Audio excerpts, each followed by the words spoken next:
आएगा। इस तरीके से ये जो इनका सेकुलरिज्म जो है जहाँ जा रहा है, सोशल वेलफेयर जो अपना जो सोशलिज्म का वो ये है कि जो कानून बनाया हुआ है फंडामेंटल राइट टू फूड, वो फूड सिक्योरिटी का लॉ बनाया हुआ था 2000 कुछ में, उसको 5 किलो राशन देते हैं, 10 किलो राइट है, 5 किलो देते हैं और फिर उनको बोलते हैं ये लाभार्थी। ये अप्रोच है पॉलिटिकल एग्जीक्यूटिव की टुवर्ड पीपल। तो जितने प्रेम्बल के जो अपने वो फंडामेंटल्स हैं वो अपने सामने एक्सपोज हैं। धन्यवाद। ठीक है रूपचंद जी, आपकी बात आ गई। अब मैं विजेंद्र जी कसाना के पास जाऊंगा और इस बात को लेकर के जाऊंगा कि रूपचंद जी ने एक बात कह दी कि ये पब्लिक के साथ कॉन्ट्रैक्ट है।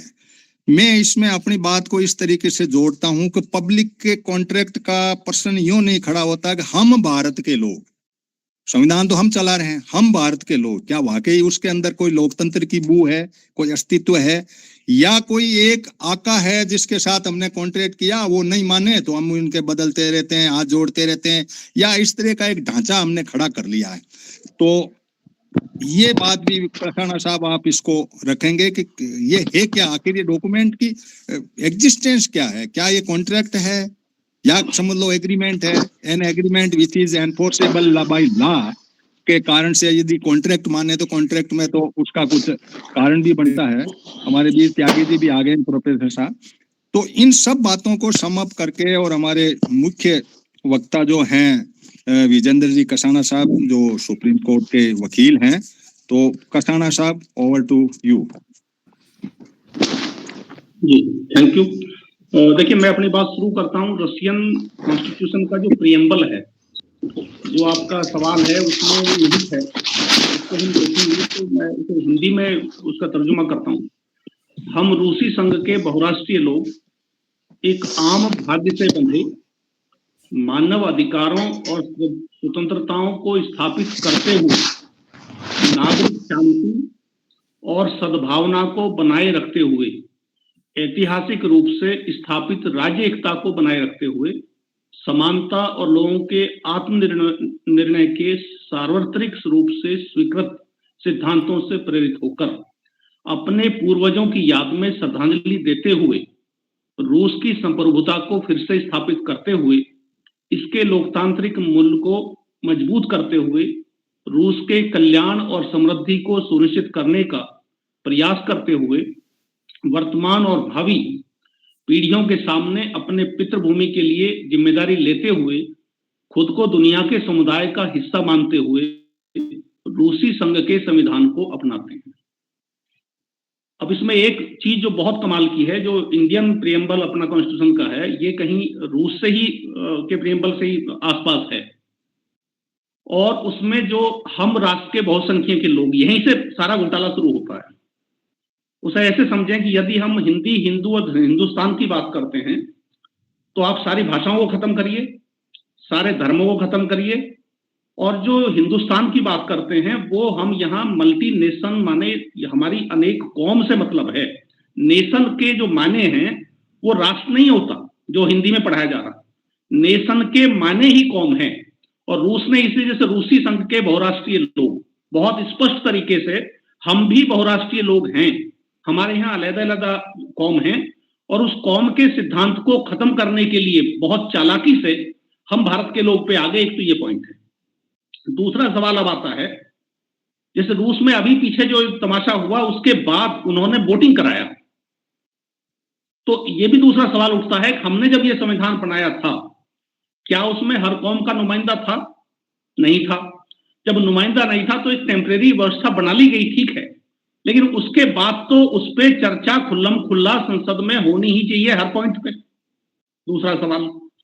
तीसरा सवाल ये, कब इसके कुछ चीजों को देखिए, बातें अच्छी कह देने से कोई बात नहीं बनती। जैसे मैं 2-3 आर्टिकल की बात करता हूं, आर्टिकल 312 को आप देखें, उसको मोटा मोटी 2 पार्ट में लेमैन की भाषा में समझ लें। एक पार्ट उसका जुडिशियल सिस्टम के लिए है, एक पार्ट उसका एडमिनिस्ट्रेटिव सिस्टम, हमारे ऑफिसर्स IAS IPS वगैरह बनते हैं। अब आपने अपने फायदे के लिए एक को तो लागू कर दिया और दूसरे को आपने आज तक इंप्लीमेंट नहीं किया है। यानी हम दिन भर संविधान की दुहाई देते हैं, लेकिन संविधान का जो पहला पार्ट है जुडिशल वाला, कि जुडिशल कमीशन बना के आप भर्तियां करें, वो आज तक इस मुल्क की संसद ने लागू नहीं होने दिया। एक पॉइंट। दूसरा सवाल आता है पंचायती राज की, जिसपे कांग्रेस की सरकारें बनी, राजीव गांधी ने बड़ी वाहवाही 73वें संविधान संशोधन में, क्या उसकी जो बातें हैं वो इंप्लीमेंट हुई आज तक? आज तक नहीं हुई। सारे राज्यों में पेंडिंग है, किसी मुख्यमंत्री ने नहीं किया, कहीं वो काम उस पर नहीं हुआ अभी तक, और उस पर सरकारें बन गई, वाहवाही हो गई, कांग्रेस की जय जयकार हो गई, लेकिन पंचायती राज के जो पॉइंट्स थे वो आज तक एक भी लागू नहीं है पूरे मुल्क में। अब अगली बात पे आते हैं। एक संविधान संशोधन हुआ 86, उसने तो कमाल ही कर दिया। इस मुल्क के मक्कार मीडिया ने एक लाइन उस पर नहीं लिखी, और उसको जब हम देखेंगे तो एक कमाल का, यानी इससे बड़ा अन्याय किसी मुल्क के संवैधानिक तरीके से उनके नागरिकों के साथ हो नहीं सकता। अब उसको मैं जरा बोल देता हूं, उसकी 2-3 लाइनें।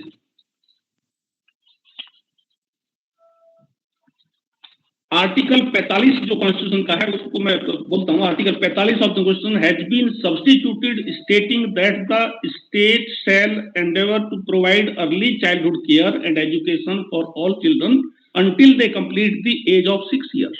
वहां ये लिखा था। अब ए न्यू क्लॉज के has been inserted in article 51A providing that it shall be the duty of the every citizen of India who is a parent of guardian or guardian to provide opportunities for education to his child or ward between the age of 6 and 14 years। यानी 6 साल से 14 साल तक के बालक को पढ़ाने का जिम्मा सरकार का रह गया, बाकी चीजें आपसे छीन ली गई हैं। लेकिन किसी सांसद ने आज तक इस पे चर्चा की हो, बाहर आके पब्लिक डोमेन में किसी मीडिया पे चर्चा हुई हो, किसी चैनल पे कहीं बैठ के चर्चा हुई हो, किसी पान के खोखे पे चर्चा हुई हो, कहीं उस पे चर्चा नहीं हुई। और आपने बहुत चालाकी से पूरे शिक्षा के हक को जनता से छीन लिया। इस पॉइंट को भी आप देखिएगा। अब एक बड़ा चीज आती है, आरक्षण के माने क्या है? आरक्षण के माने जब ये शुरुआत हुई थी उसका एक ही थीम था कि यदि किसी समुदाय का प्रतिनिधित्व प्रॉपर नहीं है उसको प्रिविलेज दे दीजिए। बहुत अच्छी बात है। क्या 103 वाला जो आया, जो स्वर्ण कैटेगरी का जो आरक्षण हुआ, क्या उसमें ऐसा था? क्या ये संविधान को उलटन दिया गया पूरा पूरा? और मैं नहीं बोल रहा हूं, अभी कल परसों एक जस्टिस रिटायर्ड ने भी ये बात कही है, नरीमन साहब ने। मैं अकेला नहीं हूं, ऐसे बहुत लोग हैं। क्या जब आपका प्रतिनिधित्व आपकी औकात से ज्यादा था, आपके हिस्सेदारी से ज्यादा था, उसके बाद भी आप इस तरह का प्रिविलेज देंगे? और आए दिन जो वैकेंसीज आती हैं जो स्टेट लेवल पे, क्लरिकल लेवल पे और ऊपर के लेवल पे, उनमें किस तरह की बेईमानियां, मक्कारियां, किस तरह क्या कुछ नहीं हो रहा है, और वो भी सब संविधान के दायरे में। अब एक बात और मजेदार है, इस सबसे हटके एक लेमेन की भाषा में, इसी संविधान को आरएसएस मानती है, इसी संविधान को वामपंथी मानते हैं, इसी को बसपा मानती है, इसी को सपा, इसी को कांग्रेस, और सब इसकी दुहाई देते हैं, और सारे भगत सिंह को मानते हैं और करते अपने तरीके से हैं सारे के सारे। और जो मुल्क में आज नंगा नाच भाईचारे का जो हो रहा है, आपको लगता है कि हम लोकतांत्रिक व्यवस्था में हैं? कोई चेक एंड बैलेंस है हमारे पास? कोई संसद में कोई आदमी है जो खड़ा होकर भाई क्या कर रहे हो, जरा सुनते क्यों नहीं आप? ये क्या तमाशा है? हर मंदिर की जड़ खोदने पे क्यों लगे हुए हैं आप? इस मुल्क के भाईचारे को अभी तो शुरुआत है। यदि परमानेंटली आपने इस नफरत को बो दिया तो उसके परिणाम कहां तक जाएंगे? और इसमें भी कमाल की बात यह है कि अब तक हम ये मानते थे कि आदमी पढ़ लिख के समझदार होता है, और ये भी हम मानते थे कि आजादी के दौर में वकीलों का बहुत बड़ा योगदान इस व्यवस्था में था। आज वकील क्या कर रहे हैं?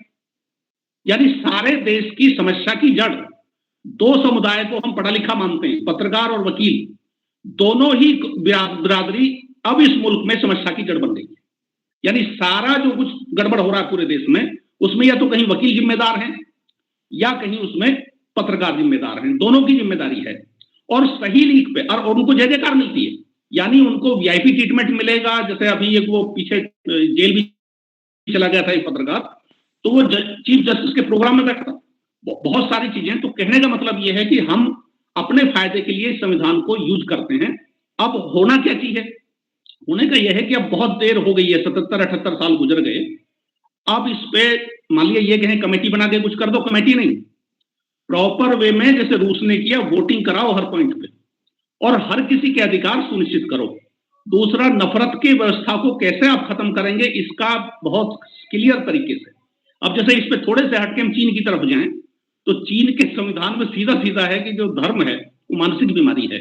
यदि हमने उस वक्त इस बात को 47 में स्वीकार कर लिया होता, तो आज इस मुल्क में मंदिर और मस्जिद, हिंदू मुसलमान की जो कीर्तन हम दिन भर सुनते हैं, इसका बीज नहीं बोया गया होता। यदि नेहरू ने मंदिर में मूर्तियां ना दबवाई होती, अच्छा वो भी संवैधानिक सरकार थी, वो भी संविधान के ठेकेदार हैं, यानी संविधान की ठेकेदारी में ही मंदिर में मूर्तियां दबाई गई और संविधान की ठेकेदारी में ही आरएसएस की सरकार बनी, संविधान की ठेकेदारी में ही अयोध्या का मंदिर बना और संवैधानिक दायरे से जजेज ने फैसला भी दिया। तो संविधान ना हो गया तो तमाशा हो गया। इसको जैसे मर्जी आप घुमा लीजिए, लेकिन इसके हक, गरीब के हक में, किसान के हक में, किसी कौम के हक में इसको कोई नहीं घुमाता कहीं भी। मुझे इतना ही कहना था, धन्यवाद। मैं आपको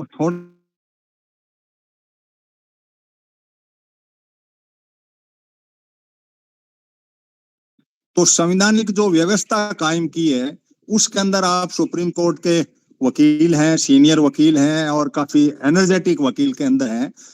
न्यायिक व्यवस्था जो है, संवैधानिक व्यवस्था में न्याय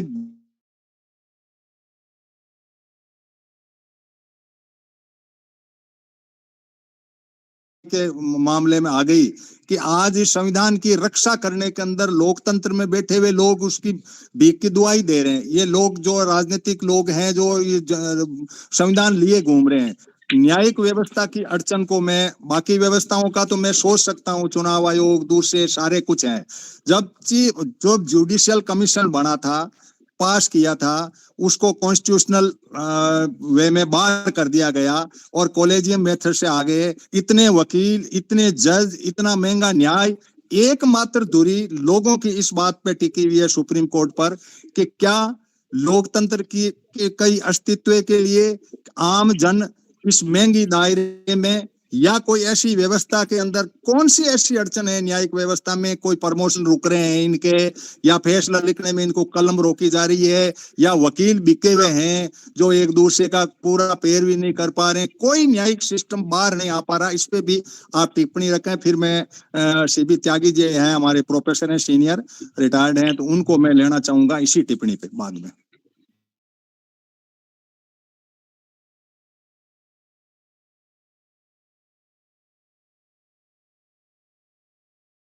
हैं जो मानवीय पहलू पे ज्यादा काम करते हैं। हम सब लोग घुटन महसूस कर रहे हैं। अभी कल परसों की बात है, महेश चंद्र त्रिपाठी जस्टिस और प्रशांत कुमार जस्टिस, हाईकोर्ट इलाहाबाद में कोई मंदिर से संबंधित कोई मामला था, उन्होंने अपने आप को अलग कर लिया है। दूसरी बात, जो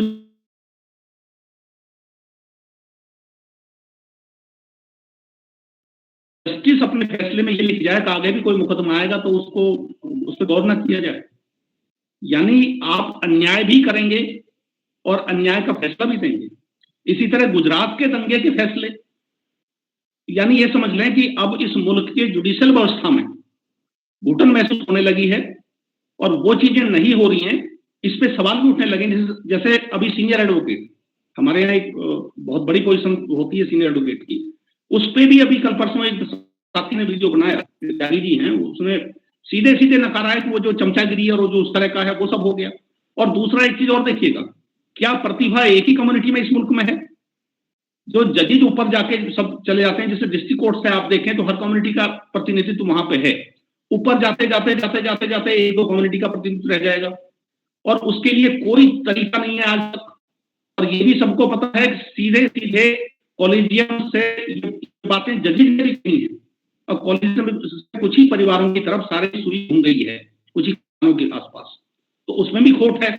दूसरी बात, वहां इतना अन्याय है कि जैसे चैम्बर की व्यवस्था कोई आप देखें, बाकी बात तो बाद में ही होगी, वहां एलिट वर्ग को चैम्बर मिलते हैं, 25 साल की वेटिंग चल रही है, कहने को सुप्रीम कोर्ट है, कोई वहां सुविधा ऐसा नहीं कि ये लोग आए हैं। होना तो इस मुल्क में ये चाहिए था कि वकील का रजिस्ट्रेशन सुप्रीम कोर्ट में, हम कहते हैं आप आईएएस भी टफ एग्जाम करिए, लेकिन जिस दिन आप उसको वहां रजिस्ट्रेशन का सर्टिफिकेट देंगे उसको चैम्बर की चाबी भी दीजिए।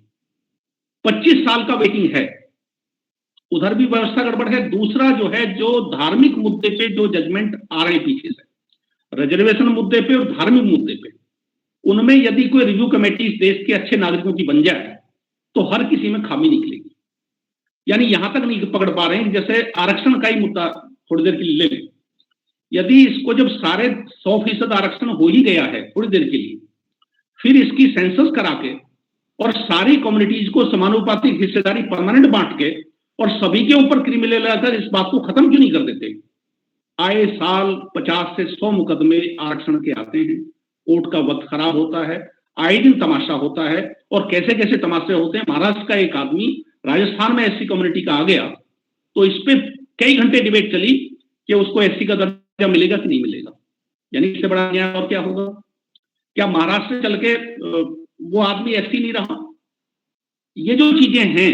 दूसरा एक सवाल मैं यहाँ थोड़ा सा इंटरवेन कर रहा हूँ कसाना जी। जी। संसद के पास पावर है, संसद ने कई जगह एससी को एसटी में कन्वर्ट किया। अभी मैं संसद की एक एक लाइन सुनता हूँ, इसलिए मैं आपके साथ शेयर कर रहा हूँ। दो बातें शेयर करूंगा, एक तो एनजीएसए को करूंगा और एक मैं ये कर रहा हूँ कि एससी एसटी उड़ीसा में एससी है, वो यहाँ एसटी है, तो ये संसद के पास पावर है। तो संसद नकारा या संसद सोच ही पाए कि हम भारत के लोग यदि पूरी फेरी में ऐसी है तो थोड़ा ऐसी होना चाहिए। वोट लेने के लिए इन्होंने एससी को एसटी में कन्वर्ट कर दिया, गुजरों के साथ भी इन्होंने वो करवा और उनको किया। इधर इन्होंने हाथी करके, हिमाचल में हाथी है, उनको कर दिया।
की क्षमता है, ना वो संसद की बात को, ना संसद उनकी बात सुनती है, ना संसद के दरवाजे उनके लिए हैं। यहाँ एक और कमाल है कि जब भी चुनाव होंगे तो यहाँ कॉर्पोरेट का मीडिया, कॉर्पोरेट पैसा, नंबर 2 के काम, चुनाव आयोग की मक्कारी, सिस्टम की मक्कारी, प्रशासन की तरफदारी, वो सारे करते करते गलत लोगों को शायद आगे बढ़ा देती है। जो सही लोग हैं वो सारे हाशिए पे चले गए और सही चिंतन मनन हो नहीं रहा। ठीक है कसाना जी, आपने जो अभी तक का जो डिस्कशन हुआ है त्यागी साहब, वो इस दायरे में हुआ। लोकतंत्र के अस्तित्व में भी प्रश्नवाचक चिन्ह है। संवैधानिक व्यवस्था कायम करने के अंदर एक सुप्रीम कोर्ट के सीनियर मोस्ट एडवोकेट हमारे साथ जुड़े हुए हैं, एक पार्टी के अध्यक्ष भी हैं। वहां भी बहुत सारी अड़चने हैं कि सुप्रीम कोर्ट जैसा भी एसआई है, दूसरी बॉडी जो संवैधानिक है वो भी एसआई है। तो इसका मतलब ये माने हम कि क्या संविधान के बदलाव की आवश्यकता है, इसको केंद्रित लेते हुए आप इस बात पे चिंतन रखें कि वास्तव में गड़बड़ तो है। ये जो भी जुड़े हुए हैं पैनलिस्ट सहित इस बात में मान रहे हैं कि इस लोकतंत्र के जो संविधान का ढांचा है, संविधान की जो व्यवस्था है, उसके अंदर हम ये मान रहे हैं कि यहाँ उसका जो दायरा है उसके अंदर लोकतंत्र का अस्तित्व तो संदिग्ध है। अब उस लोकतंत्र को प्राप्त करने के लिए पूरी एनर्जी लगा के थोड़ा सा प्राप्त कर लो तो मायने नहीं है। जितनी भी संवैधानिक बॉडी है, जो भी है, इनको भी बहुत सारी अड़चनें इनमें हैं। अब इन अड़चनों के अंदर कभी संसद भारी पड़ रही है, वो अपना कुछ टांग अड़ा लेती है। कुछ माइंडसेट की लड़ाई भी हो सकती है कि कुछ जजेज हैं ऐसे हैं, या कुछ रिश्वतखोरी, भ्रष्टाचार, कॉलेजियम, एनजीएसए, सारे सिस्टम के अंदर हैं अड़चनें। इसके मायने ये हुआ कि हम जो ये बात कर रहे हैं कि संविधान बदल देंगे, संविधान बदल दें, तो बदल दो, अभी तक तो कुछ हुआ ही नहीं, तो क्या प्रॉब्लम है बदलने में? बदला के नक्की करो, या तो इसको कोई नया ही बना लो। अब बाबा साहब के इस तरह की ताकतें मुल्क में काम कर रही हैं, ये इसी संविधान के माध्यम से आई है, ये कभी नहीं बदलेंगे। ये एक ड्रामा है। ये संविधान जिस तरह का एक माहौल कांग्रेस और ऐसी समाज के साथी उठाते हैं, ऐसा नहीं है। इस मुल्क में यदि आरएसएस की फसल लहला रही है तो उसकी वजह ये भारत का संविधान ही है, और ये इसको कभी नहीं बदलेंगे उस तरह से। ये अपने काम चलाओ बदल सकते हैं, वो संशोधन होते रहते हैं, लेकिन एंटायरली बदलाव नहीं आने वाला है। ये गुमराह खाली कर रहे हैं। ठीक है सर त्यागी जी, और टू सीबी आपको और बहुत ही इंटेलिजेंट और हमारे गुरु रहे, इसलिए मैं पहले नमस्कार करते हुए आपसे निवेदन चाहूंगा कि आप अपनी बात को रखें। बहुत बहुत आभार है। और सभी विद्वान लोग हैं, वकील साहब ने बहुत डिटेल, बहुत ही बढ़िया बातें कही, बहुत उम्दा। मैं आपके विषय पर सीमित रहते हुए रहना चाहूंगा, और विषय आपके 3 हैं पार्ट्स उसके, कि संवैधानिक दायरे में लोकतंत्र का अस्तित्व और संवैधानिक व्यवस्था कायम करने में अड़चनें, और क्या संविधान को बदलने की आवश्यकता है या नहीं। ये 3 विषय आपने विषय रखे, और जो जुड़े हुए एक दूसरे से, जिसका जो सारांश है वो संविधान और लोकतंत्र, ये 2 शब्द इसमें बहुत महत्वपूर्ण है। तीनों जो आपके विषय हैं उनमें संविधान और लोकतंत्र का संबंध आपस में क्या है, उसी को हमें डिस्कस करना। तीसरी बात जो छिपी हुई है कि हम इस चर्चा को कर ही क्यों रहे हैं, इसका मतलब कहीं कोई गड़बड़ हमको नजर आती है आज वर्तमान स्थिति में, और वो गड़बड़ भी छोटी मोटी नहीं है, कोई बहुत भयंकर नजर आती है। चाहे तो वो संविधान पे प्रश्न उठ रहा है, चाहे वो लोकतंत्र पे उठ रहा है, और चाहे संविधान के अनुसार लोकतंत्र नहीं चल रहा उस पे उठ रहा है। तो ये 2 शब्द इंपॉर्टेंट है। अब जहां तक संविधान है उस पे हम डिस्कस करें, और फिर हम लोकतंत्र पर डिस्कस करें, फिर उनके रिलेशन पर करें, उसके व्यवधानों पर करें, और फिर उसकी परिवर्तन की आवश्यकता है कि नहीं उस पर करें। तो जो संविधान है वो या तो कोई देश आजाद होता किसी देश की गुलामी से तब बनाता है वो अपना संविधान, या 2 देश एक होते तो वो अपना नया संविधान बनाते हैं, या कोई समाज राज्य बन जाता है तब वो संविधान बनाता। हम आजाद हुए थे और हमारा संविधान बना। अब संविधान में क्या क्या आता है ये प्रश्न है, और संविधान क्यों बनाया था उसका उद्देश्य क्या था। संविधान का जो है, जिसमें जो कुछ आता है, पहली बात कि जो संविधान सभा ने 393 में ये भारत का संविधान कहा जाएगा।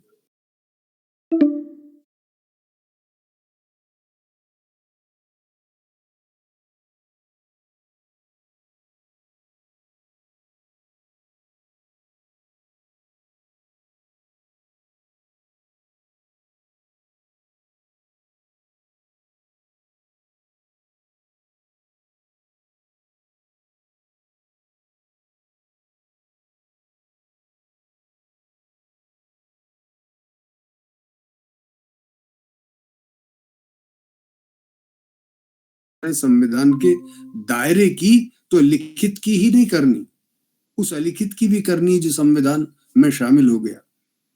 केवल संविधान सभा के शब्दों की नहीं करनी, बल्कि जो संविधान की व्याख्या करके सुप्रीम कोर्ट ने बताया है कि ये है इसका मीनिंग, उसको भी हम।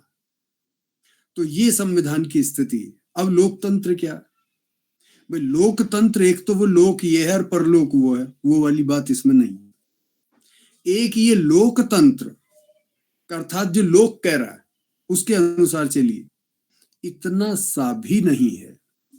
जब संविधान के दायरे की बात कर रहे हैं, संविधान के दायरे को लोकतंत्र से जोड़ना है आपको, तो लोकतंत्र संविधान का दायरा अकेला लोकतंत्र नहीं, और प्रजातंत्र के राजा है, अरे प्रजा वो व्यवस्था भी नहीं। आज कोई प्रजा नहीं, क्योंकि कोई राजा नहीं। तो फिर क्या शब्द प्रयोग करें? जनतंत्र। तो हमारी जो डेमोक्रेसी है और जो संविधान का दायरा है, उसका संबंध सीधा हर व्यक्ति की स्वतंत्रता से। अब यहां मैं डॉक्टर लोहिया को सिर्फ 2-4 पंक्तियों में कोट करना चाहूंगा। उन्होंने कहा कि 3 तरह की लड़ाई है जो चलती रहती है। पहली, कुछ लोगों की फ्रीडम, जैसे तानाशाही, उसमें कुछ लोगों की फ्रीडम। दूसरी कि बहुत लोगों की फ्रीडम, जैसे आज बात हो रही कि साहब एक वर्ग की फ्रीडम है, दूसरे की कम है। तीसरी लड़ाई है सब लोगों की फ्रीडम। तो जो संविधान का दायरा है वो बहुत लोगों की तरफ नहीं जा रहा, वो हर व्यक्ति की तरफ जा रहा है, क्योंकि संविधान के दायरे में हम लोकतंत्र की बात कर रहे हैं। कह क्या रहा है? क्या किसी समूह के तंत्र की बात कह रहा है? अब गांधी को मैं एक लाइन में कोट करूं, उन्होंने कहा, मैं आजादी उसे कहूंगा कि जब भारत का प्रत्येक व्यक्ति इतना सक्षम हो जाएगा कि वो घोषित कर सके कि मैं आजाद हूं। और वो कब सक्षम होगा? जब वो नैतिक रूप से उन्नत होगा। कब उन्नत होगा? जब काम, क्रोध, मद, लोभ, मोह, घृणा, अहम से मुक्त होगा। जिसे लोभ ही नहीं है, जिसे डर नहीं है, उसे कैसे गुलाम बनाओगे आप? मैं उस आजाद भारत की बात कर रहा हूं। वो भी जन की तरफ जा रहे हैं। तो हमारे संवैधानिक दायरा या हमारा जो संघर्ष था संविधान का कि हम अपने देश को आजाद करेंगे, उस आजादी का लक्ष्य था कि हम अपने यहाँ जनतंत्र की स्थापना करें। और उस जनतंत्र का उद्देश्य था कि हर व्यक्ति तक उसकी स्वतंत्रता पहुंचाएंगे। हर व्यक्ति तक, समूह तक नहीं, हर जन तक पहुंचाएंगे। इसी आधार पर प्रीएम्बल का निर्माण हुआ। इसलिए जनतंत्र में देश की जनता अपने लिए संविधान बनाएगी, अपने पर लागू करेगी, अपने को समर्पित करेगी। इसलिए प्रीएम्बल में पहला शब्द we the people of India लिखा गया। जब नेहरू जा रहे हैं संविधान बनाने तो कह रहे हैं कोई लिमिट नहीं हम पे किसी की, किसी भी तरह की, जहां तक हमारी जनता की आकांक्षाएं होंगी हम वो संविधान बनाएंगे। एक ही रेस्ट्रिक्शन है, वो जनता। तो we the people of India, हम आजाद होंगे, सॉवरेंटी, अपने निर्णय स्वयं करेंगे। हम धर्मनिरपेक्ष होंगे, हर व्यक्ति को अपने अपने धर्म पर चलने की आजादी होगी। नास्तिक रहना चाहे तो वो भी रहे, दूसरे के धर्म की हम आदर करेंगे। समाजवाद जो जोड़ा गया कि लेके जीने से और मरने तक की गवर्नमेंट की ये घोषणा होगी कि हम तुम्हारी डेवलपमेंट की लेते हैं जिम्मेदारी। तुम्हारी इज्जत की भी लेते हैं जिम्मेदारी। और जो सबसे महत्व, डेमोक्रेटिक का मतलब कि हम चुनेंगे सरकार, वो करेगी हम पे शासन। ये है जनतंत्र। कोई और करेगा हमारी सरकार को चुन के, वो जनतंत्र नहीं है, वो संवैधानिक दायरा नहीं है। आज धन के आधार पे आप सरकार बदल रहे हैं, वो जनतंत्र नहीं है, वो संविधान का दायरा नहीं है। जन तय कर रहा है, ईवीएम तय कर रही है, ये संविधान का दायरा नहीं है। संवैधानिक दायरे में जनतंत्र का अस्तित्व, ये उसका दायरा है कि जन तय करेगा कौन मेरी सरकार बनेगी। और इतना सही नहीं है। अब जैसे ब्रिटेन, वहां डेमोक्रेसी है, बहुमत से आप जो चाहे करें, साधारण बहुमत से। तो ये बहुत खतरनाक बात है अगर भारत में हो जाए तो। साधारण बहुमत है और उन्होंने कह दिया ये होगा, ये होगा, ये होगा, इतने लोग चले जाए, इतना ये हो जाए, तो ये तो बहुत गलत हो गया। इसलिए हम, अमेरिका है, 50 आदमी है और उन्होंने 26 ने लिख के दे दिया कि आप अपने पैसे हमको दे दो, साहब ये कानून बन गया। तो ये हमारे यहाँ नहीं चल सकता। जनता बहुत प्रतिबद्ध चाहिए, न्यायपूर्ण चाहिए, जनता की मैच्योरिटी चाहिए, वहीं ये जनतंत्र चल सकता है कि बहुमत ने जो कह दिया उसको सही कहा, गलत कहा, सही ही माना जाएगा। अब जो अमेरिका है वो डेमोक्रेसी नहीं लिख रहा है अपने कॉन्स्टिट्यूशन में, उसने रिपब्लिक लिखा। डेमोक्रेसी 60 देशों की नकल की, कटिंग की। हमने अमेरिका से भी लिया, सुप्रीम कोर्ट लिया, फंडामेंटल राइट लिए, हमने पार्लियामेंट्री सिस्टम फ्रॉम ब्रिटेन, हमने आयरलैंड से डायरेक्ट प्रिंसिपल्स लिए, हमने इमरजेंसी जर्मनी से लिया, जहां से जो लगा हमको सूटेबल हमने ले लिया। तो हमने अपने कॉन्स्टिट्यूशन की प्रीएम्बल में डेमोक्रेटिक भी लिखा और रिपब्लिक भी लिखा। Republic for the people, by the people, of the people. जो जनता की चुनी हुई सरकार बनेगी, वो जो विधान बनाएगी, वो जनता के भले के लिए बनाएगी, वो प्रतिबद्ध है। उसने बना दिया और वो वैलिड हो गया, ये नहीं होगा। ये हमने एक्सेप्ट किया।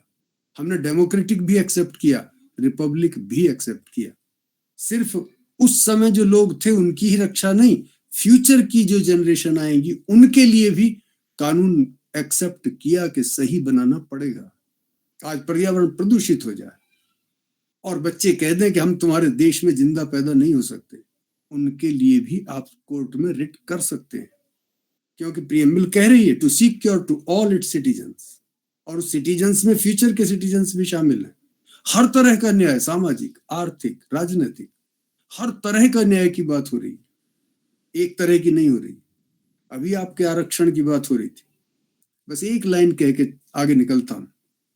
मैं ध्यान रखूंगा पूरे समय का, हनुमान जी चिंता करने की बात नहीं, बहुत जल्दी अपनी बात पूरी कर दूंगा आपके सब्जेक्ट पर रहते हुए। केवल एक लाइन कह रहा हूं इसको। वहां केवल आर्थिक बात नहीं है, सामाजिक न्याय पहले लिखा गया, सोशल, उसके बाद लिखा गया आर्थिक, उसके बाद लिखा गया राजनीतिक। राजनीतिक न्याय आसान है, सामाजिक बहुत कठिन है। जो आरक्षण है वो केवल आर्थिक आधार पर नहीं है, उसका सामाजिक पहलू था, उसे सोशल जस्टिस कहा गया, सामाजिक न्याय। तो सामाजिक, आर्थिक, राजनीतिक हर तरह के न्याय की बात कही गई और हर व्यक्ति को दिया जाएगा। ये संविधान का उद्देश्य है, ये जन जन का उद्देश्य है। मैं बात जनतंत्र की कर रहा हूं। Freedom of liberty, expression, belief, faith, worship, हर व्यक्ति की बात हो रही है। ये नहीं है कि एक आदमी स्टेट में आ गया और उसने अपना चित्र लगवा दिया और अपने नारे लगवा दिए, छोटे छोटे आयु के बच्चे हैं और उनसे उनको पहुंचा दिया सिलेबस ऐसा कि जो उसके गीत गाएं। ये अगेंस्ट है संविधान की स्पिरिट के। संवैधानिक दायरे का लोकतंत्र ये नहीं है। संविधान का दायरा कह रहा है व्यक्ति को स्वतंत्र करो, ये है संविधान का दायरा। इसलिए क्या लिखा उद्देश्य? Liberty of thought, expression, belief, faith and worship. और ये हो नहीं सकता जब तक कि इक्वलिटी ऑफ स्टेटस नहीं होगा। इक्वलिटी शब्द पे ध्यान रखिए, समरसता पे नहीं।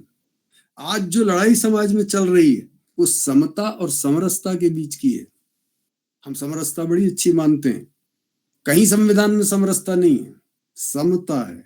जहां समता होगी वहीं समरसता आएगी। समता से समरसता आनी चाहिए। इसलिए समता कह रही है कि बराबरी दो, मुझे हक दो, और समरसता कह रही है कि जैसा चल रहा है वैसा चलने दो, उत्पात मत मचाओ, बोलो मत। तो इक्वलिटी की बात रखी गई, समतामूलक समाज की बात रखी गई है। और इसके आगे भाईचारा, भाईचारे के बगैर नहीं हो सकता। ये मॉरल शब्द है लेकिन महत्वपूर्ण शब्द। भाईचारे के कारण हम आजाद हुए थे, वहीं से एकता आई थी, वहीं से संघर्ष हुआ था, तभी हम आजाद हुए थे। इस देश का इतिहास है पूरा, चाहे लेके पुराने से आप ले लो, वो भाईचारे का इतिहास। इसलिए भाईचारा जब तक रहेगा आजादी रहेगी, हर व्यक्ति की रहेगी। जैसे ही भाईचारा जाएगा आजादी जाएगी। एक वर्ग की नहीं जाएगी, सबकी जाएगी। इसलिए भाईचारा कब आएगा? जब समता हो, स्वतंत्रता सबको हो, और डिग्निटी। भाईचारे के बगैर डिग्निटी ऑफ इंडिविजुअल, कम्युनिटी नहीं लिखा गया, इंडिविजुअल, व्यक्ति की बात की गई। और जो एकता और अखंडता है, फौजें किसी देश को एक और अखंड नहीं कर सकती।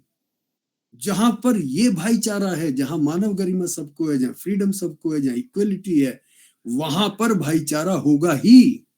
ये इनकलकेट, ये बाहर से इम्पोजिशन नहीं है, अंदर से आएगा। ये संविधान ने रखा अपनी प्रियम्बल के अंदर। ये संविधान का दायरा है जनतंत्र के लिए। अब सवाल है कि ये तो उपदेश है, इनका क्या है? इसलिए फंडामेंटल राइट का चैप्टर रखा गया कि ये उपदेश मात्र नहीं है, हर व्यक्ति को एम्पावर करना है। स्टेट इतनी बड़ी ताकत रखता है, मिलिट्री और पुलिस और सब कुछ, उसके खिलाफ रखना है। इसलिए फंडामेंटल राइट है। अगर उसका भंग हुआ फंडामेंटल राइट, वो एक व्यक्ति सर्वसम्मत से भी निर्णय उसके खिलाफ हुआ है, कानून बने, वो अकेला व्यक्ति जाके उसको वर्ड शून्य घोषित करा सकता है सुप्रीम कोर्ट में। इतना एम्पावर व्यक्ति को किया गया। ये है संविधान का दायरा, ये है संवैधानिक दायरे में लोकतंत्र का अस्तित्व। क्या ये खतरे में पड़ गया है? ये विचार करना। इक्वलिटी के खिलाफ आप जा रहे हो, देख के एक का घर तोड़ रहे हो, दूसरे का नहीं तोड़ रहे हो। एक के लिए लाभ बना रहे हो कुछ और दूसरे के लिए सुविधाएं दे रहे हो, एक को नहीं दे रहे हो। और उसको भी बहुत आगे बढ़ाया गया। कभी इक्वलिटी अकेले पे बात करेंगे।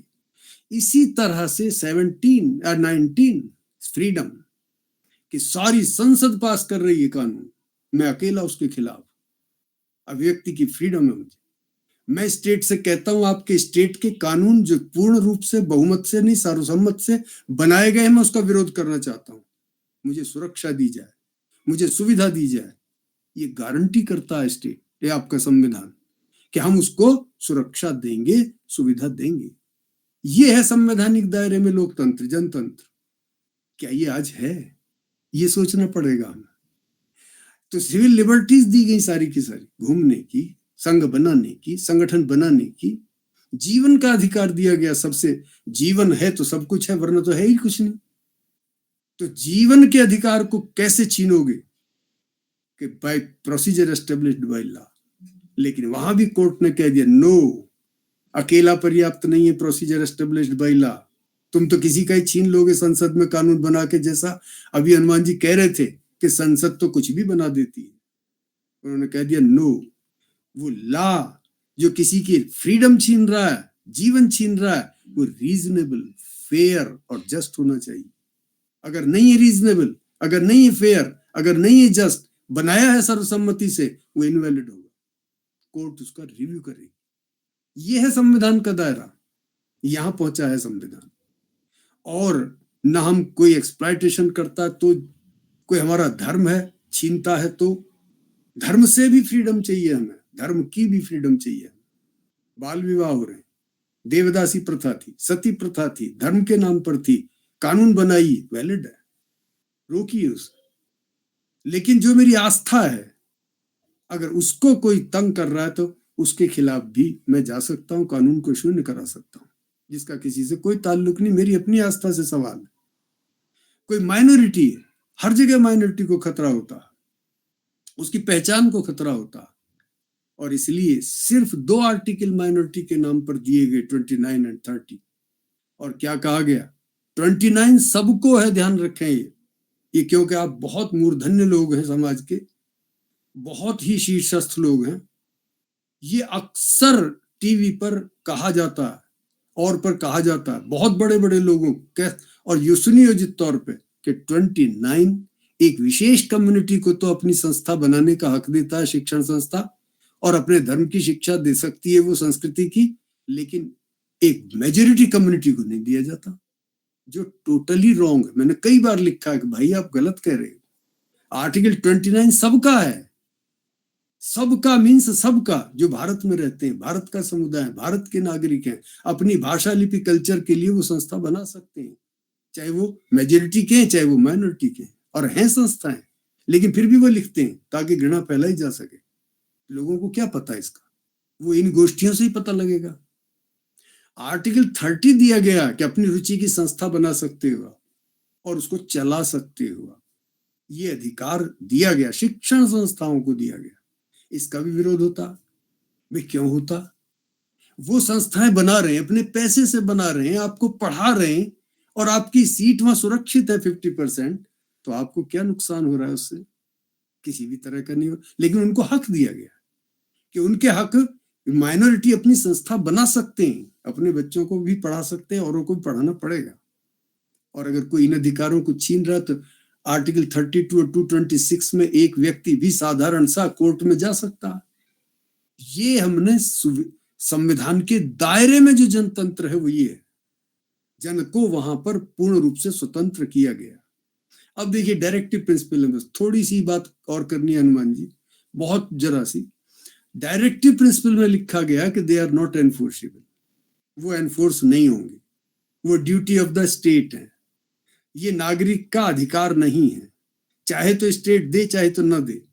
अब कोर्ट क्या कहती है कि जो डिग्निटी, अब देखिए डिग्निटी को लाइफ के साथ जोड़ा गया, डिग्निटी एंड लाइफ जब दोनों जुड़ गए, व्याख्या क्या बन गई कि जिस जीवन की कल्पना नहीं की जा सकती अगर उसमें डिग्निटी नहीं, जो चीज जरूरी है डिग्निटी के लिए वो जीवन में शामिल है। एजुकेशन जरूरी है 14 साल तक के बच्चों की, तो वो जीवन के राइट में शामिल है। तो एजुकेशन का राइट, मिनिमम वेजेस का राइट, ये सब राइट, पर्यावरण की शुद्धता का राइट, मैटरनिटी का राइट, या फ्री लीगल एड का राइट, या जल्दी निर्णय कराने का राइट, जो आपके डायरेक्टिव प्रिंसिपल्स थे जो एनफोर्सेबल नहीं थे, वो फंडामेंटल राइट बन गए आर्टिकल 21 में by the decision of the supreme court. इसलिए ये भी आज का संविधान है। सर मैं थोड़ा कषाणा जी को ले लूं आपकी बातों पर एक सवाल लेते हुए। सर कषाणा जी, सर ने जो बात कही है कि संविधान में बहुत बड़ा दम है, इस बात पे भी आपकी टिप्पणी आए, और कौन सी ऐसी अड़चन है? हनुमान जी एक हाँ, सेकंड बस मैं बात पूरी सी कर दूं तो फिर ज्यादा बढ़िया हो जाएगा। हाँ, क्योंकि ये पूरी हो जाए, वरना ये बात रह जाएगी, बहुत जरा सी बात रहेगी। अब सवाल उठता है कि ये कोर्ट ने ये चीजें दी है, ये भी संविधान है के पार्ट है जिसे हम कर रहे हैं। अब मैं एक लास्ट बात यहाँ पे आ रहा हूं कि संविधान के अंदर जो लिखित है वो तो है ही है, और जो अलिखित है, संविधान के सिद्धांत हैं, वो भी तो संविधान ही मान लिए गए। सिर्फ लिखित पे मत जाइए, अलिखित भी संविधान है। सेपरेशन ऑफ पावर कहीं नहीं लिखा, कहीं नहीं लिखा पूरे कॉन्स्टिट्यूशन, संघात्मकता कहीं नहीं लिखा, लेकिन वो बेसिक स्ट्रक्चर मान लिया गया। इसलिए लिखित रूल ऑफ लॉ कहीं नहीं लिखा, 14 को छोड़ दो जरा सा, तो वो मान लिया गया rule of law basic structure का पार्ट। पब्लिक इंटरेस्ट लिटिगेशन कहीं नहीं लिखा, इंटरप्रिटेशन से पब्लिक इंटरेस्ट आ गया कि न्याय के लिए कोई भी जा सकता है सुप्रीम कोर्ट जब समूह का न्याय खराब हो रहा है। इसलिए बहुत सी चीजें ऐसी हैं, वो भी संविधान ही है। संविधान के दायरे को जब हम जनतंत्र से जोड़ रहे हैं तो यहां जोड़ना पड़ेगा कि पब्लिक इंटरेस्ट लिटिगेशन संविधान की बात कह रहा है और वो जनतंत्र की तरफ जा रहा है। सरकार नहीं चाहती।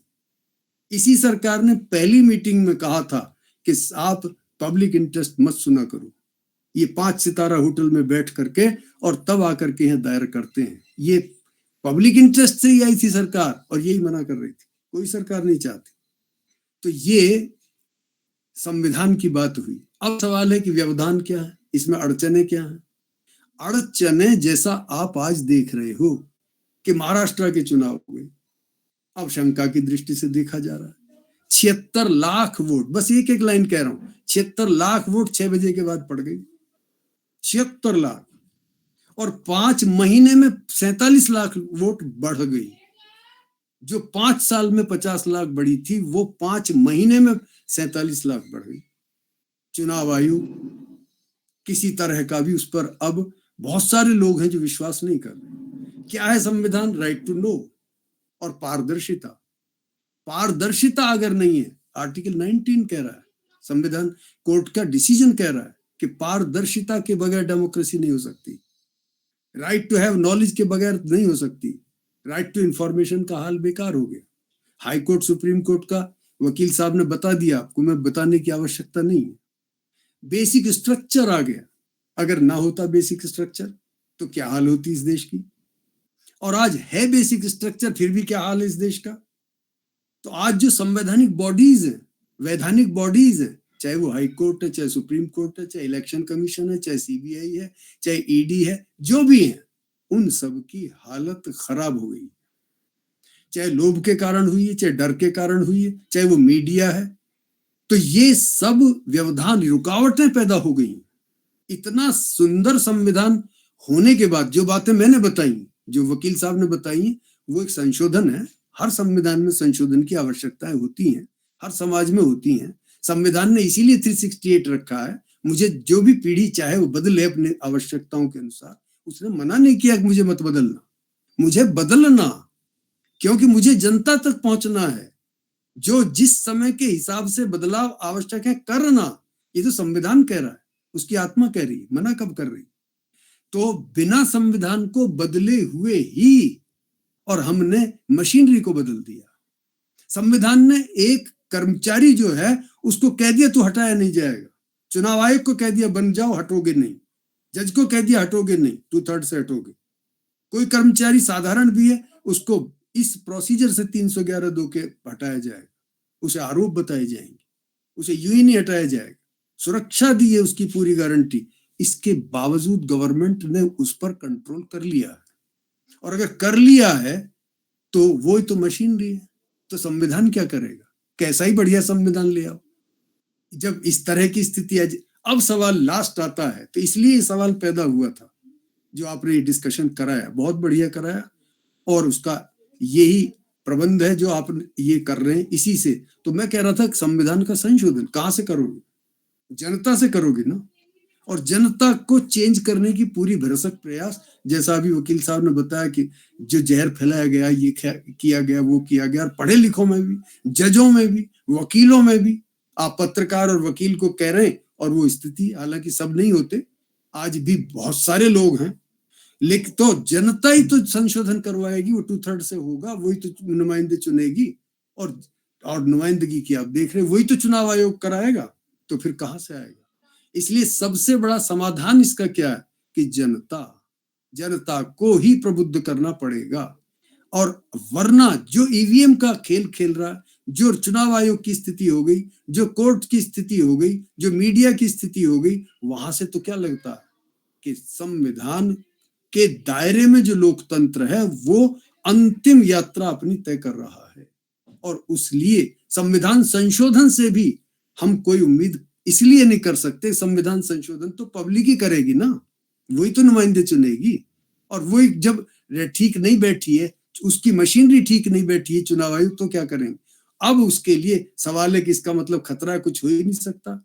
हो इसलिए सकता है कि क्योंकि आज भी अब आप जैसे लोग हैं, बहुत सारे लोग हैं, चाहे वो पत्रकार है, चाहे वो वकील है, वकील ही आज भी एक संबल बने हुए हैं। बहुत सारे वकील साहब सही कह रहे हैं, इधर उधर हो गए, लेकिन फिर भी बहुत सारे लोग हैं जो बिकने को तैयार नहीं, जो डरने को तैयार नहीं। और ऐसे लोग हमेशा होते हैं, और ऐसे लोग बहुतायत में हैं। जब दिखाई देगा मौका तो निकलेंगे भी, निकलते भी हैं, और उनको समझाना भी है। बहुत सारे लोग हैं ऐसे, और उनको ऐसी गोष्ठियों से ही समझाया जा सकता है। घर की चर्चा, चौराहे की चर्चा, इस तरह की सुनियोजित चर्चाएं तो ये हम तक पहुंचे, तब ये समाधान कोई हो सकता है। यही मुझे कहना था बस।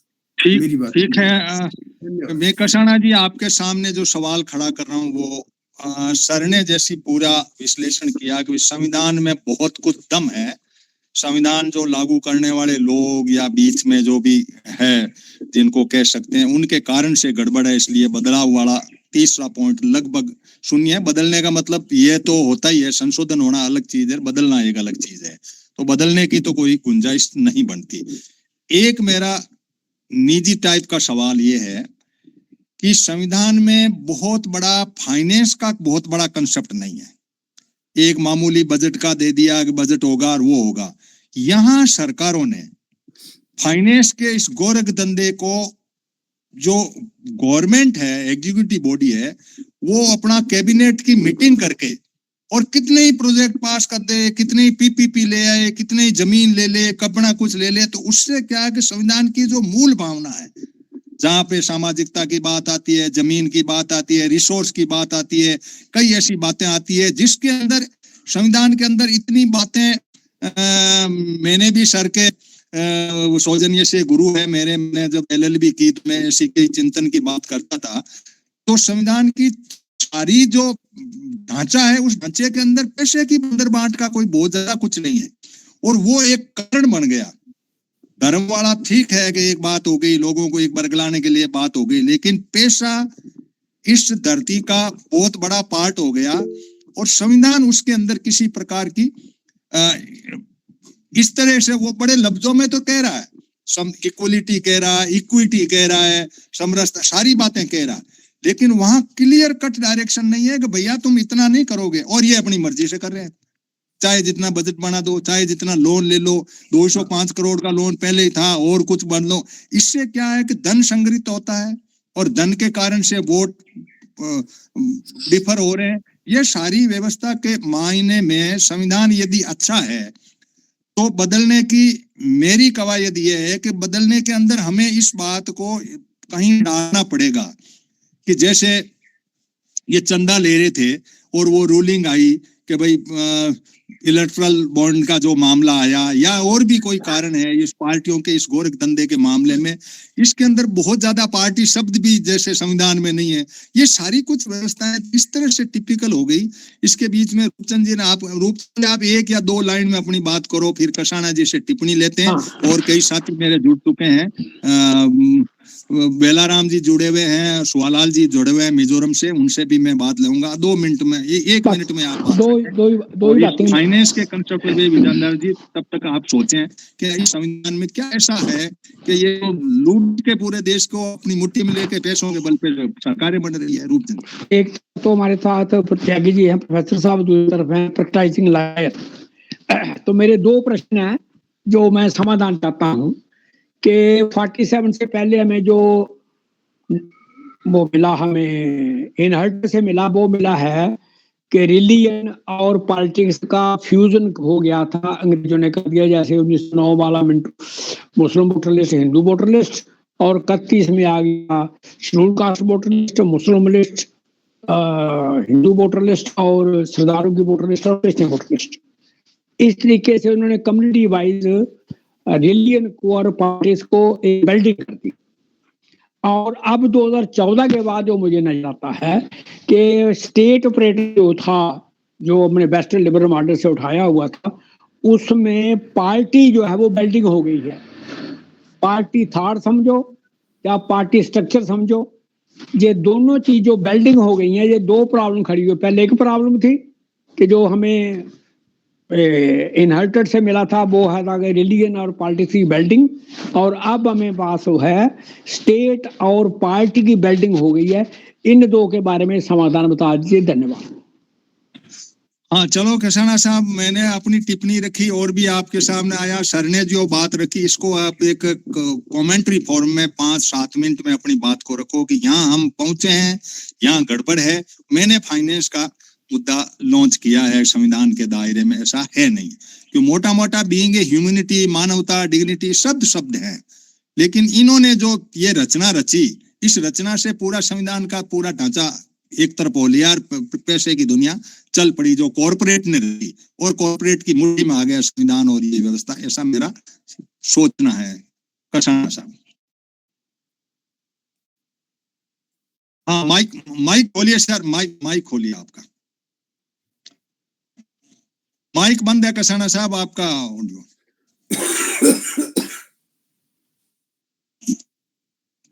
माइक बंद है सर, कसाना जी आपका माइक बंद है।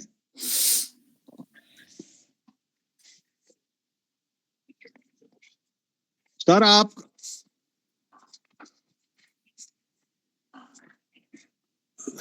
कसाना जी लेफ्ट हो गए क्या? लेफ्ट हो गए, प्रॉब्लम आ गई।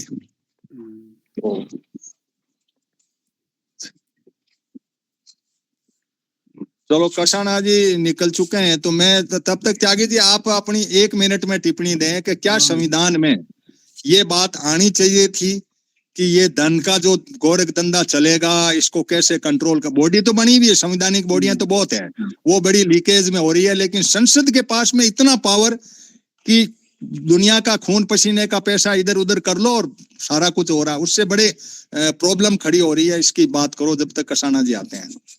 जो संप्रभु है वो पब्लिक है, मतदाता है। अब मतदाता के हाथ में कंट्रोल है।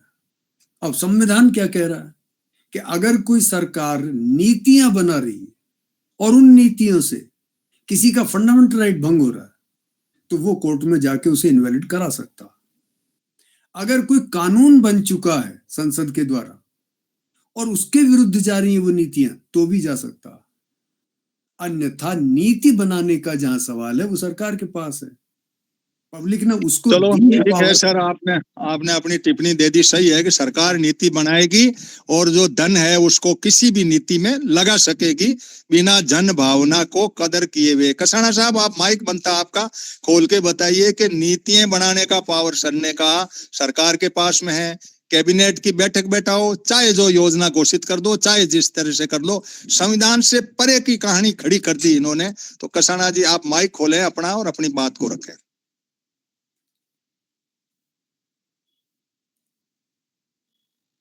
माइक नहीं, माइक बंद है सर, आपका अनम्यूट करें आप अपने आप को, आपके फोन का अनम्यूट बटन बंद। हाँ हाँ वो बटन बंद है, आप ने खुला नहीं है, माइक खुला नहीं है सर आपका। कहीं आप टच करने में आपका जो स्क्रीन टच सही नहीं हो पा रहा है, अनम्यूट करिए अपने फोन पे या लैपटॉप पे जो भी है। हनुमान जी सर आप भी कर सकते हैं जहां तक मेरा अंदाज है। अब यार मुझे ज्यादा आता नहीं है ना। हाँ नहीं, आपके हाथ में कंट्रोल नहीं रहता है। अब देखता हूँ मैं दगे हो तो। अनम्यूट का है नहीं, म्यूट का है मेरे पास में, अनम्यूट का नहीं। बंद करने का तो पावर है। समस्या आ रही है कसाना साहब के इसमें कहीं ना कहीं। हाँ वो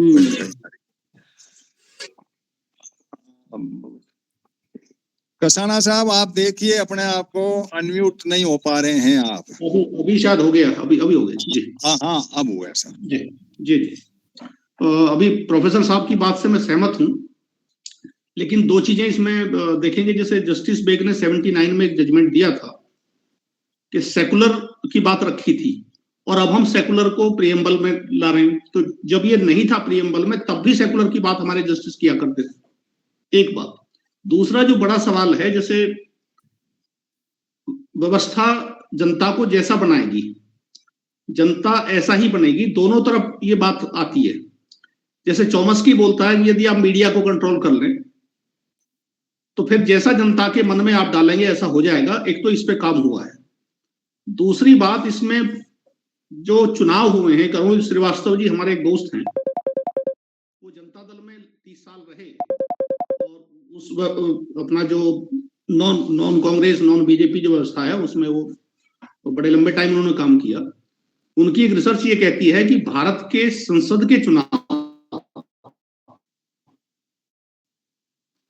5 करोड़ 200 करोड़ के बीच होते हैं। 200 वहां प्रोफेसर नहीं आएंगे या हमारे जैसे आपके जैसे लोग नहीं आएंगे। तो कहने का मतलब यह है कि या अच्छा, दूसरा एक चीज और भी यहाँ पे है, पूरे संविधान में कहीं भी दल शब्द नहीं है। इसमें कई चीजें अटक गई हैं पूरी। मीडिया का कंट्रोल होना, पैसे का वर्चस्व होना और दलों का अपने गुलाम प्रवृत्ति के लोगों को टिकट देना, ये जो तीनों चीजें शामिल हुई हैं, अब इसमें रास्ते खोजने पड़ेंगे। जैसे पहला रास्ता है, क्या दलविहीन कोई व्यवस्था बन सकती है, सीधे चुनाव में आए और उसमें कोई व्यवस्था ऐसी बनाए कि दलों का वर्चस्व खत्म हो जाए, क्योंकि जब तक दल रहेंगे तो दल अपनी मर्जी के आदमी को तैयार करेंगे। और खासतौर से जो रिजर्व कैटेगरी के जो SC और ST हैं, उनमें तो एक चीज रिसर्च में देखी गई कि वो ऐसे आदमी को चुनते हैं कि जिनकी पूंछ नीचे को हो। यदि पूंछ इनकी ऊपर को है तो वो शायद उसको टिकट नहीं मिलेगा या वो बोलेगा नहीं। और उससे परिणाम क्या हुआ, कभी भी 77-78 साल में एक भी मुखर प्रवृत्ति का एक ऐसा नेता राष्ट्रीय क्षितिज पे SC कम्युनिटी से या ST से नहीं आया जो व्यवस्था को देख सके और डोमिनेंट बन सके। तो बात निकल के आती है कि हमने समाज कैसा बनाया, कुछ तो जिम्मेदारी समाज की है।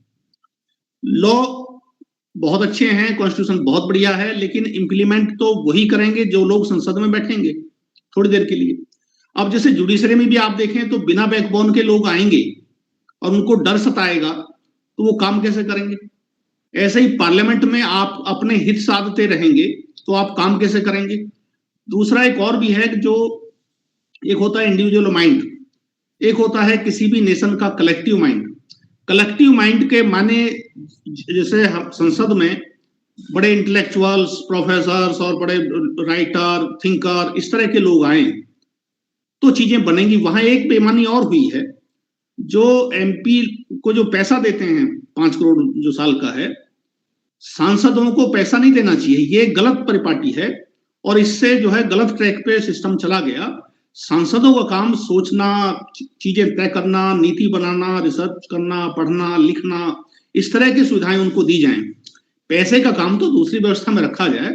जैसे ग्राम प्रधान है, उसका 5 साल के बाद चला जाएगा, क्या बिगाड़ेंगे आप उसका। प्रतिनिधि जो होते हैं राजनीति के, उनमें ये चीजें नहीं आनी चाहिए।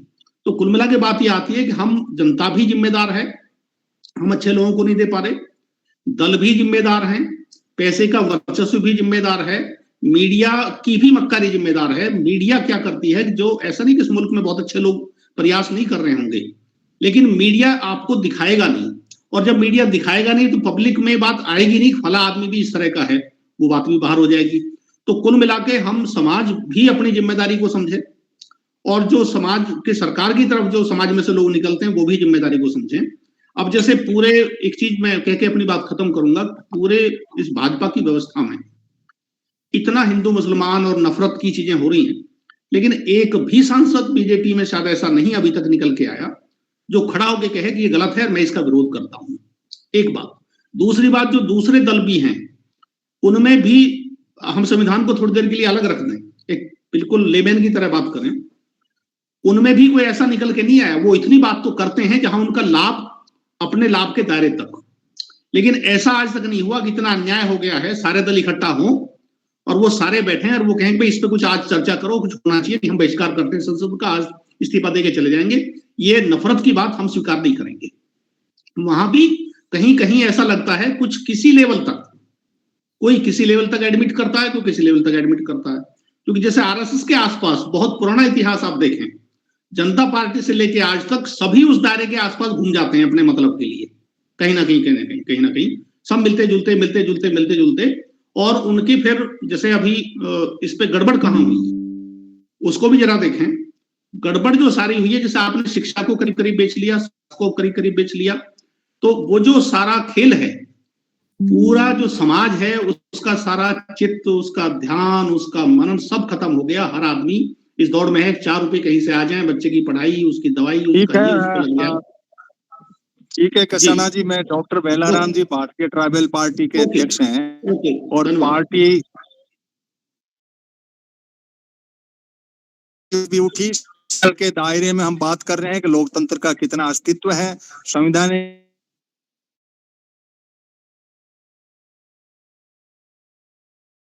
की बात है। तो मैंने कुछ फाइनेंस की बात भी डाली जिसपे टिप्पणी कसाना जी ने कही कि भाई फाइनेंस भी एक कड़ी है और संविधान को कहीं न कहीं इस स्थिति पे कहीं लाना तो पड़ेगा। ये पार्टी और जनता किस तरीके से करके आज देश की जो ओरिजिनल संविधान के अंदर बात लिखी हुई है वो स्थापित नहीं होने के पीछे फाइनेंस, पब्लिक और पार्टी तीनों इन्वॉल्व मानी जा रही है। तो वेलाराम जी, आप अपनी टिप्पणी के बारे में क्या कहेंगे? आप पार्टी संभालते हैं और ट्राइबल से हैं, और ट्राइबल का भी आज की तारीख में इस लेवल तक कोई अस्तित्व नहीं बन पा रहा है कि जो ओरिजिनली जो नीचे के तबके तक संविधान जाना चाहिए था वो नहीं जा पा रहा है। इस बात पे डॉक्टर वेलाराम।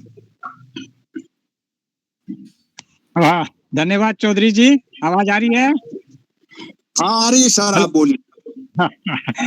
तो आपका सराहनीय प्रयास के लिए धन्यवाद। और मैं थोड़ा लेट जुड़ा, उसके लिए भी सभी प्रबुद्ध वर्ग से थोड़ा सा सॉरी मांगता हूँ। और जिस विषय पर अभी चर्चा और अभी जिन वक्ताओं से मैंने सुना और सुनने के बाद में जो आज तक के जो अनुभव के आधार पर मैं यही बताना चाह रहा हूँ इस समय कि लोकतंत्र,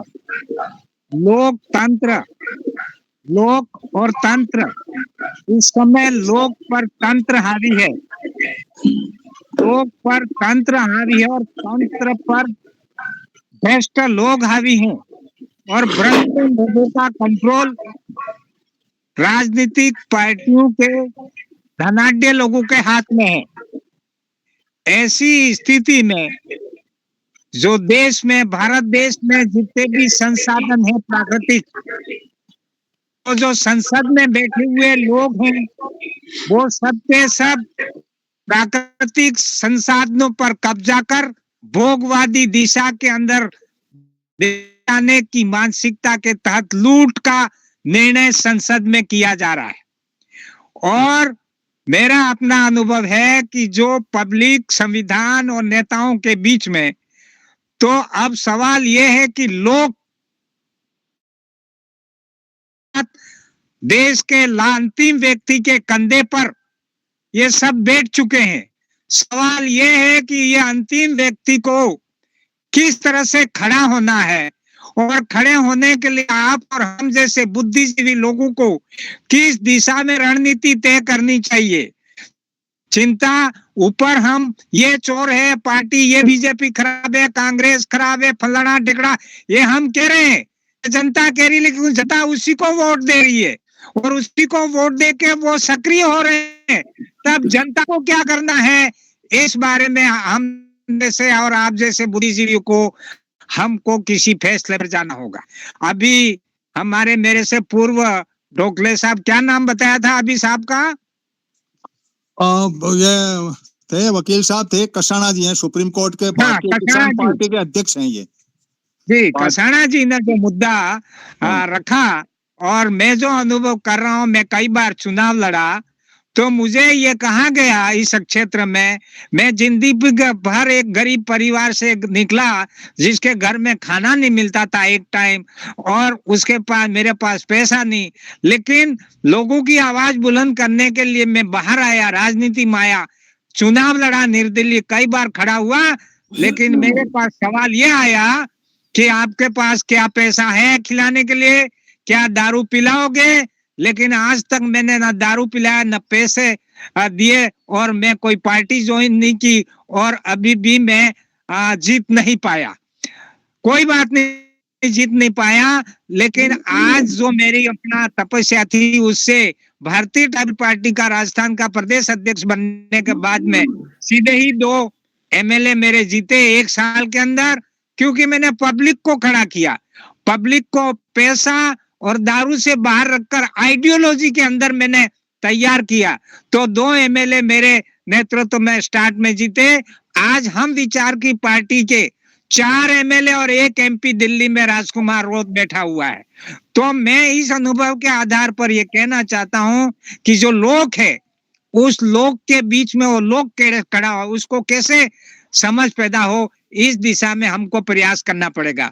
रही सवाल, जैसे अभी मेरे पूर्व साथियों ने कहा था एसटी एससी के बारे में, एसटी एससी का जो आरक्षित नेतृत्व है, चाहे जो किसी भी पार्टी में है, वो एक बार चुनाव जीतने के बाद टिकट भी पैसे वाले देते हैं। मेरे जैसे आदमी को तो कोई पास में ही नहीं भटकने देगा, वो भी नहीं भटकने देंगे और मीडिया भी समाचार छापने के लिए तैयार नहीं है। अब दो तरफ से कहीं एक अखबार में एक लाइन नहीं लिखते हैं, वहीं कुछ पैसे वाले अनपढ़ व्यक्ति को पकड़ के उसको टिकट दे रहे हैं। आज 70 साल में ST/SC के साथ में देश में ये हुआ है।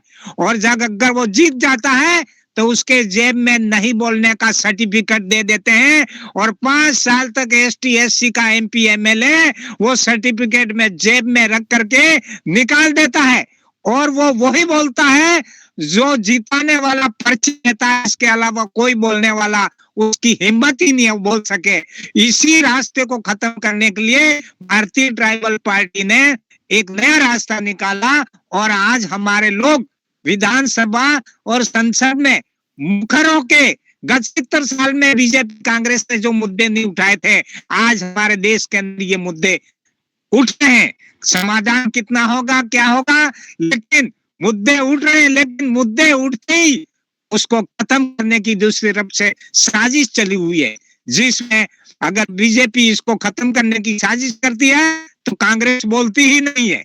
तो इस तरह से जो वातावरण जो चल रहा है उस सारी चीज को देखते बातें तो बहुत लंबी चौड़ी हैं, लेकिन मैं समअप के रूप में यही कहूंगा कि लोग अभी जैसे मैं फील्ड में शादी ब्याह में जाता हूं तो लोगों से पूछता हूं कि भाई ये डिब्बे के अंदर बटन दबाने वाला जो वोट देने वाला जो डिब्बा है उस मामले में क्या जानते हैं। तो मैं आजकल शादी विवाह में भी महिलाओं से इंटरव्यू बोलता हूं तो ये कहने लगे हैं, अरे हमको तो पता नहीं हम दबाते कहाँ हैं, वोट जाता कहाँ है। और हमारे साथ में हम परिवार के 100 लोग थे, 100 ने वोट दिया और हमारे तो 10 वोट निकले, गए कहाँ। पूरा देश का आम ST/SC आम गरीब व्यक्ति कंफ्यूजन में हो गया है। तो वो कहते हैं तो क्या चाहिए, तो वो ये कह रहे हैं हमको तो वो पहले ठप्पा वाला बैलेट पेपर चाहिए।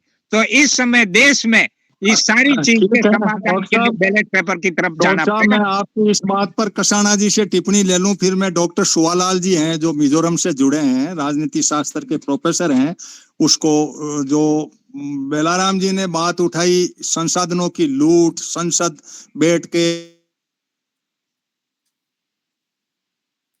भ्रष्टाचार की, आप दोनों राजनीति के हेड हैं, भारतीय किसान पार्टी और भारतीय ट्राइबल पार्टी, और बीच में प्रोफेसर साहब, 2 प्रोफेसर भी मेरे साथ में हैं, उनको भी मैं लूंगा। तो कसाना जी, संक्षेप में आप ये मानते हैं कि संविधान के अंदर कहीं जैसा प्रोफेसर साहब ने बात कही कि संविधान की बात तो बहुत तगड़ी है, लिखी है, यदि इसको माने, लेकिन वस्तु स्थिति इन प्रैक्टिकल कुछ नहीं हो पा रही है, तो इसके अपनी संक्षेप में टिप्पणी दीजिए प्रोफेसर कसाना जी। जी बिल्कुल सही बात है। सारे जो चीजें हैं वो एक साथ मेल खा गई हैं, दल भी मेल खा गए, पत्रकार भी खा गए, फाइनेंस का मामला भी मेल खा गया, और समाज में भी कहीं बदलाव आया है। समाज में भी एक वर्ग तैयार है जो अपना दारू मुर्गे की बात करता है वो, और उसी चक्कर में अपने सारे हित बेच देगा। अब इसमें सवाल ये उठता है कि समाज में जागरूकता का बीड़ा कौन उठाए। ये जो सारी समस्या का हल निकलेगा वो जैसे जो हम प्रयास कर रहे हैं हम सब मिलके, यही एक रास्ता है। अब ये रास्ता थोड़ा अपना बड़ा रूप ले ले और आखिरी छोर के आदमी तक ये बात चली जाए कि भाई अपने हितों को मत बेचिए और आप समाज में से सही लोगों को चुनिए। यदि सही लोग चुन के आएंगे तो यही संविधान स्वर्णिम बन जाएगा, और यदि गलत लोग चुन के आएंगे तो यही संविधान हमें बर्बाद भी कर देगा। इतना ही कहना था, धन्यवाद। हाँ, धन्यवाद कसाना जी, आप भी राजनीति के हिस्सा हैं, आपके भी कैंडिडेट खड़े हुए थे, डॉक्टर वेलाराम जी ने तो कुछ अपना हासिल भी कर लिया। डॉक्टर सुवालाल जी, आप इस सारी प्रक्रिया के अंदर संविधान, ये पूरी बहस में यहाँ पहुंचा कि संविधान ठीक है, अच्छा है, इम्प्लीकेशन करने वाले लोगों की बड़ी भारी कमी है, लेकिन जनता की कसर भी निकली, मीडिया की भी निकली, पार्टियों की भी निकली। इन सारी परिस्थितियों के अंदर लूट खसोट हो रही है रिसोर्स की, जिसमें आदिवासी और किसान बड़े दुखी हैं इस मुद्दे से लेकर के। इन सब से कोई ऐसी व्यवस्था कायम करने के लिए संवैधानिक बदलाव की जरूरत महसूस करते हैं, या ये ठीक ही है जैसा चल रहा है उसमें अंदर जन जागरण ही एक बात है जिसे हम संविधान की रियल परिभाषा, रियल बात, ये जो लिखी हुई बात उसका मायना समझा सकें। डॉक्टर सुवालाल जी।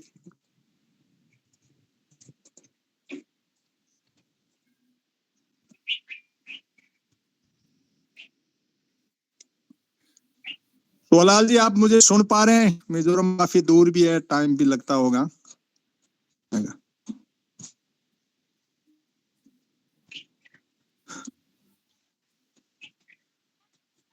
डॉक्टर सोलाल जी शायद कहीं,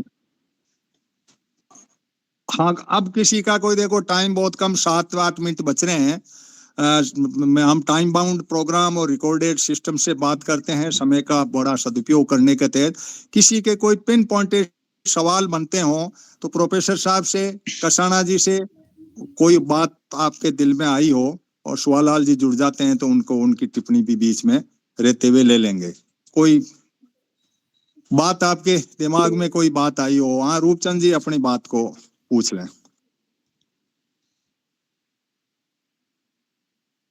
माइक नहीं खुला रूपचंद जी, आप माइक खोलिए और अपनी बात को अच्छा, रखिए। हाँ। आवाज आ रही ना? हाँ आ रही है। हाँ, एक तो मैं 47 से पहले जो हमें विरासत में मिला था वो मिला था welding of religion with political power. वो Hindu voter list, Muslim voter list, schedule caste voter list, Muslim voter list, Sikh voter list, Christian voter list वगैरह। सवाल किससे चाह रहे हैं? दोनों से चाह रहे हैं, पैनलिस्ट से? हाँ, पैनलिस्ट से, प्रोफेसर साहब से और इनसे अपना दो मिनट में आप अपनी टिप्पणी रखें सर। दूसरा सवाल है कि इस वक्त 14 के बाद पार्टी का और स्टेट का आपस में बेल्डिंग हो चुका है। जैसे वो भारत इलेक्ट्रिकल लिमिटेड है, वहां पर आरएसएस के 4 आदमी जहां मशीनें बनती थी वगैरह, और डीआरडीओ में इनका आदमी है जो पकड़ा गया अभी पाकिस्तान के साथ, वो ब्रह्मोस का ब्रांड देता है। ये वहां पार्टी और इसका जो स्टेट का वो बेल्डिंग हो गई है। तीसरा जो मैं देख रहा हूँ कि लेजिस्लेटिव या पॉलिटिकल पावर में क्राइम और कैपिटल का फ्यूजन है कि इस वक्त 46% क्रिमिनल बैठे हुए हैं और 93% करोड़पति हैं जो पार्लियामेंट में बैठे हुए हैं। ये 3 बातों को कैसे हम पीपल के सामने ले जाए और डिस्टिंक्ट करेंगे ताकि अलग अलग हो जाएं, ये हमें को संविधान नजर नहीं आता, समाधान को नजर नहीं आता। धन्यवाद। तो प्रोफेसर साहब आप अपनी टिप्पणी 2 मिनट 3 मिनट में दीजिए, फिर 2-3 मिनट बच रहे हैं तो फिर प्रशांत से ले लेते हैं इस बात के ऊपर। क्या है कि अल्टीमेटली जो संप्रभु है राजनीतिक तौर पे वो पब्लिक है। जाना तो पब्लिक के ही पास पड़ेगा। जो इलेक्शन है वो क्या है? वो एक पाठशाला है। क्या वो अपोजिशन बताए कि ये गलतियां हैं, मीडिया बताए पब्लिक को ये गलतियां हैं और पब्लिक उसको एक्सेप्ट करे। अब पब्लिक जब ये संकीर्ण मुद्दे डाल दिए गए और वो उन्हीं विचार बना रही है, सोच रही है और मीडिया को पूरा का पूरा कंट्रोल कर लिया गया, जनता तक पहुंचने की एक चुनौती है। और जैसा किया कांग्रेस लीडर ने कि वो निकले वहां से और सड़कों पे चले गए, तो ऐसे लोग चाहिए इंडिपेंडेंट। अब जो इंडिपेंडेंट, अब जैसे हनुमान जी ने ये शुरू किया और बहुत सारे लोग हैं, थोड़े नहीं है, लेकिन वो संगठित नहीं। और वो लोग जब जाएंगे पब्लिक में तो ऐसा नहीं कि पब्लिक तक पहुंच ना पाए, लेकिन रास्ता यही एकमात्र है जो सरकार है। प्रोफेसर साहब आप क्या टिप्पणी देना चाहेंगे? हाँ जी, रास्ता क्या है जो कुछ भी ये भटकाव आया है? रास्ता यही है कि ऐसे लोग इकट्ठा हों और ये गोष्ठियां ही हों, यही पहुंचे पब्लिक तक। कसाना जी आप अपनी टिप्पणी दे दें 2 मिनट। जी धन्यवाद। मेरा ये कहना था कि इसमें अल्टरनेटिव व्यवस्था भी बनाई जा सकती है। जैसे दलों के बाहर सीधे जो पहले तो सेंसस पे बात अटकती है कि सेंसस हो जाए, और यहाँ जो जातियां तो एक फ्रॉड कंसेप्ट है। मेरा अंदाजा यह है इस मुल्क में कि 50 से ज्यादा यहाँ कम्युनिटी नहीं है बात में, और ये जो 50 कम्युनिटी, ये इनका डाटा ठीक से निकल आया। और जो संसद की सीटें हैं, एक तो पहली बात है कि संसद की सीट बढ़ाई जाए। जैसे चाइना में देखेंगे तो 3000 से ऊपर हैं। दूसरे मुल्कों में भी, पूरे यूके को हमने स्टडी किया, पूरे सारे 42 कंट्री, उनमें भी सभी में हमसे ज्यादा हैं। और जैसे इटली को देखेंगे तो 32 स्टेट हैं। ये 2 इशू हैं कि सीटें बढ़े जिससे लोकतंत्र और अच्छा स्थापित हो, दूसरा स्टेट छोटी हो। तीसरा सवाल ये आता है कि दलों के बाहर थोड़ा सा सोचना पड़ेगा।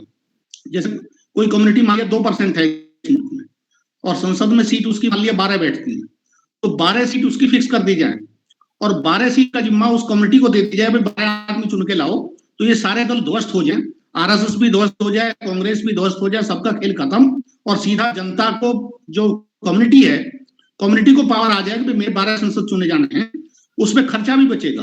वो कम्युनिटी चाहे तो विरोध कर ले, चाहे को मैन्यू डेवलप कर ले, बिना पैसे के दिल्ली में कॉन्फ्रेंस रखें अपनी बिरादरी की, मौजूद लोगों को बुलाएं, और कम्युनिटी से बेहतर कोई नहीं जानता।